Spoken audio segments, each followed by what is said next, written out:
Hello everybody, it's Mark, the Bowlerhat Farmer. I hope you're well on this gorgeous day. It's the third sunny day we've had in Suffolk, and it's the third sunny day where they haven't messed us about. However, looking round the skies today, there has been a few planes.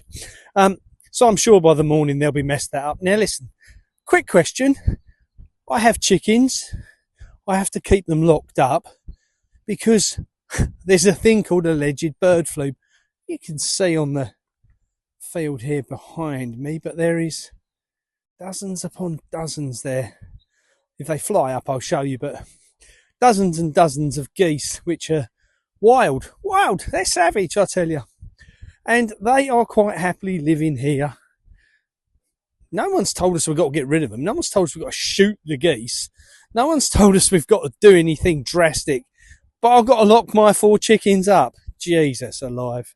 We live in a messed up world. Look at these. They're on here, look. Can you see them? Cheeky little things. Anyway, I need your help. So, as you all know, if you've been following us for some time, we've been in the position that we have been setting up foodfindershub.co.uk. Now, Food Finders Hub was about one thing. Getting food direct from farmers, direct to customers. Cutting out that terrible thing called the supermarket and the supply chain. Now, Pete put together the initial site and lots of people, about 7,000 of you joined. But now we're about to get real with it. Steve's in the middle of a redesign at the minute. New logos are done, new branding's coming together. And I kind of need to ask you for a favour because it's really easy for us to build a site and come up with the marketing ideas and everything else, but I need your help on this because we've got a little bit of an issue. As the general public, customers, consumers, whatever you class yourself as, what do you want to know when you go on there? So, if I'll give you an example. If there's a farmer, you obviously want to know where the farmer is, what the opening hours are maybe, does he grow organically? Or do you even care if he grows organically?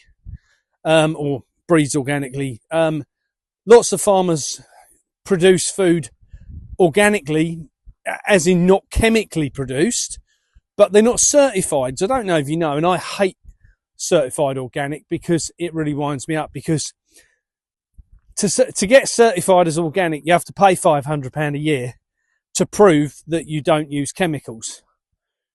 Surely would it not make more sense if they was to charge the companies that do use chemicals £500 as a penalty for using it, rather than farmers who don't grow with chemicals £500 to prove they don't?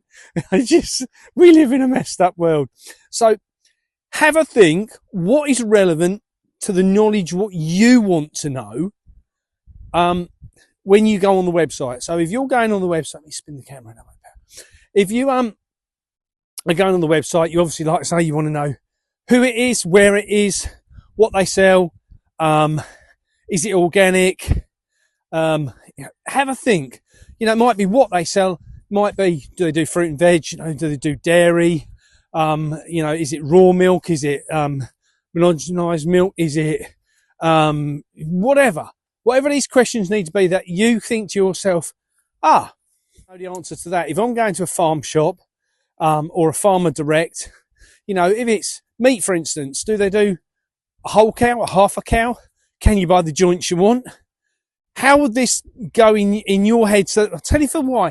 Because if we're going to be going back to the drawing board with this, which we are at the minute, what would be really good is to only have to do it once. And when the farmers come to fill out their information, which you then search, we want to make sure that we've got all the boxes ticked. Do you care if a farmer is red tractor? Then, tick. I don't know, if they're a member of NFU. Do you care? No fecking use. So there's all these things to be considered. So have a think, and please put in the comments below today as many comments as you can, please, guys. And don't forget to like and share. because it's important that we get the message out about what we're up to on this tour. And don't forget, you can still donate towards the tour at thebowlerhatfarmer.com. Lots of people have. We've had some very exciting news today. I can't say yet, but very exciting news today about some sponsorship. Yeah, lots of things going on at the minute. We been to look at a camper van today for the tour. That's kind of exciting because, you know, when you've got nowhere to live. Now, most people who have booked us to go and talk somewhere have very kindly, and I do say very kindly, found us some living accommodation while we're with them. And the Good Food Project, the Good Food Project have given us a voucher allowance for food for while we're on the tour, so we can message them and get food sent on to our next destination so that we don't go hungry. So check out their website, the Good Food Project. I think it's important that we cover all these things as we go forward, because, you know, we can't do this tour without your help, without the help of sponsorship, without getting a vehicle on the road, because I don't have a vehicle. I lost my car last year when someone trashed it. And you know what insurance companies are like. They don't want to give you the full money. So we've got lots and lots of things which we've got to get sorted out over the next few weeks. We're off down to Hackney next week to do the first speech, and then the next day we are in Stansted St Abbots, I believe it is. Have a look at the website. Don't forget to check out the dates. There's quite a few of the dates are now on there, but there's a lot are not. And the reason, because we're still waiting for just small snippets of information. And with the websites changing and going live, and links what we've got to go from one to another, there's a few of them are still not on there at this point in time, but they will be as we go along. And there's lots of events we're going to be talking about this year, which are other people's events, big events where we're going. Things like the Great Resist, obviously we've done the first one for them. I believe the next one's down in Exeter later in the year.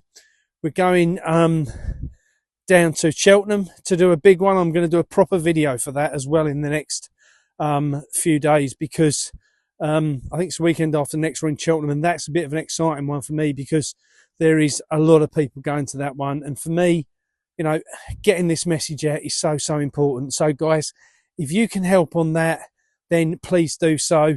You know, like and share, and give us your thoughts down below on what you need to know from the farmers. Thanks guys. Bye bye.